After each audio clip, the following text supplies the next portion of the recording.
अमित शहा हे त्र्यंबकेश्वरमध्ये पोहोचले आणि त्यांनी या ठिकाणी त्र्यंबकेश्वर मंदिरामध्ये महादेवाचं दर्शन, त्र्यंबकेश्वराचं दर्शन घेतलेलं आहे। शिवाय त्र्यंबकेश्वर मंदिरामध्ये जात त्यांनी पूजा सुद्धा केली असल्याचं आपण पाहतोय। ही दृश्य जी आहेत ती साम टीव्हीचे एक्सक्लुझिव्ह दृश्य आहेत आणि या दृश्यांमध्ये आपण पाहतोय कशा प्रकारे अमित शहा यांनी या ठिकाणी पूजा अर्चना केलेली आहे, महादेवाचं दर्शन सुद्धा घेतलेलं आहे। 12 ज्योतिर्लिंगांपैकी एक असलेलं त्र्यंबकेश्वर आणि त्या ठिकाणी अमित शहांनी पूजा केली। खरं तर नाशिकमधल्या त्र्यंबकेश्वरामध्ये आज अमित शहा यांचा दौरा होता। त्यांच्यासोबत एकनाथ शिंदे सुद्धा उपस्थित असल्याचं आपण पाहतोय।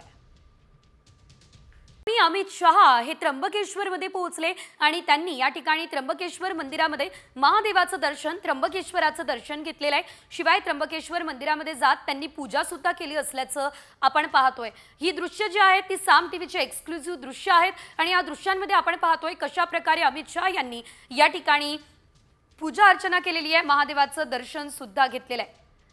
12 ज्योतिर्लिंगांपैकी एक असलेलं त्र्यंबकेश्वर आणि त्या ठिकाणी अमित शहांनी पूजा केली।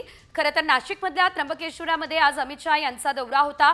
त्यांच्यासोबत एकनाथ शिंदे सुद्धा उपस्थित असल्याचं आपण पाहतोय।